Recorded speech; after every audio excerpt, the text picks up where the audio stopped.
नमस्कार, आपके साथ मैं हूं अभिषेक। पिछले कुछ सालों में एक चलन सा रहा है हमारे देश में कि जब भी किसी भी राज्य का चुनाव परिणाम आए या जो लोकसभा चुनाव 2024 के परिणाम आए, इन परिणामों में अगर बीजेपी और एनडीए को जीत मिलती है तो फिर इसमें एक बहुत बड़ा विलेन अगर कुछ होता है तो वो ईवीएम होता है। यानी तमाम विपक्षी पार्टियां ये दावा करती हैं कि कहीं ना कहीं ईवीएम में गड़बड़ी है। हाल में हरियाणा के जो परिणाम आए उसमें भी ईवीएम को कहीं ना कहीं दोषी ठहराया गया। लेकिन वहीं दूसरी तरफ अगर कांग्रेस या बीजेपी के विरुद्ध जो पार्टियां हैं अगर वो जीतती हैं तो ईवीएम बिल्कुल सही होता है। अब एक बार फिर से जबरदस्त तरीके से ईवीएम को लेकर बवाल मचा हुआ है। वजह क्या है, चलिए उसके बारे में जरा सा बात करते हैं। तो एक बिजनेसमैन ने एक ऐसा बयान दिया जिसके बाद एक बार फिर से बवाल शुरू हो गया है। दरअसल आपको बता दें कि एलन मस्क उन्होंने एक बार फिर से यह बात कही है कि ईवीएम को हैक किया जा सकता है, जिसके बाद बहुत सारे सवाल एक बार फिर से देश में विपक्ष की पार्टियां उठाने लगी हैं। उनका यही कहना है कि अगर टेक्नोलॉजी के एक जानकार शख्स ने यह कहा है कि ईवीएम को हैक किया जा सकता है तो फिर ईवीएम को लेकर के हमारे देश में फिर से चर्चा होनी चाहिए और जो चुनाव है वो बैलेट से ही होना चाहिए।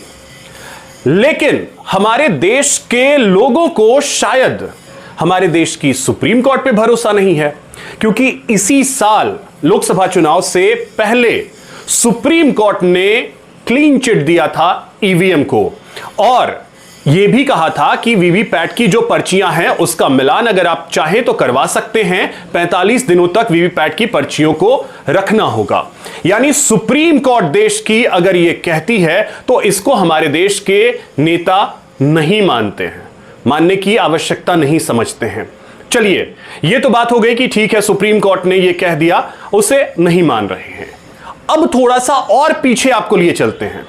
साल 2017 का था, उस समय भी सवाल उठे थे ईवीएम पर, लेकिन उस समय एक खुला चैलेंज दिया था देश के चुनाव आयोग ने। चुनाव आयोग ने यह साफ कहा था कि अगर किसी में यह हिम्मत है कि वो ईवीएम को हैक कर सकता है तो आइए और ईवीएम को हैक कीजिए। मैं आपको बता दूं कि देश की तमाम पार्टियां जो सवाल उठाती हैं उनमें से सिर्फ और सिर्फ 2 पार्टियां वहां पहुंची थी और वो भी हैक नहीं कर पाई थी। एनसीपी और मार्क्सवादी कम्युनिस्ट पार्टी, सिर्फ ये 2 पार्टियां थी जो कि चुनाव आयोग गई, लेकिन वो भी हैक करने में सक्षम नहीं हो पाई। जिसके बाद यह क्लियर हुआ कि हां, ईवीएम को हैक नहीं किया जा सकता है। लेकिन बावजूद इसके जब भी कांग्रेस कहीं भी चुनाव हारती है या बीजेपी के विरुद्ध में जो पार्टियां हैं वो जब भी चुनाव हारती हैं वो सवाल खड़े करने लगती हैं कि ईवीएम में हैक है। हाल में जो हरियाणा के परिणाम आए हैं उस परिणाम को लेकर के भी सवाल उठाए जा रहे हैं। कांग्रेस ने बाकायदा प्रेस कॉन्फ्रेंस करके पवन खेड़ा ने यह तक कह दिया कि कुछ में बैटरियां 99% थी वो बीजेपी को जितवा रही थी और जिसमें 66 और 67% थी वो उसमें हम जीत रहे थे। अजीब अजीब से लॉजिक जो हैं वो दिए गए। जिसके बाद अभी महाराष्ट्र के जो चुनाव का ऐलान हुआ, महाराष्ट्र और झारखंड का, उस दौरान मुख्य चुनाव आयुक्त राजीव कुमार ने भी साफ किया कि भैया ईवीएम पर सवाल उठाने बंद कर दो। लोकसभा चुनाव के अनाउंसमेंट के वक्त तो उन्होंने एक शायरी भी दी थी कि वोट आपको खुद नहीं देता, ईवीएम को दोष आप देते हो, लोग आपको वोट नहीं दे रहे हैं। तो एक बहुत बड़ा सवाल यह है कि देश की संस्थाओं पे भरोसा क्यों नहीं है?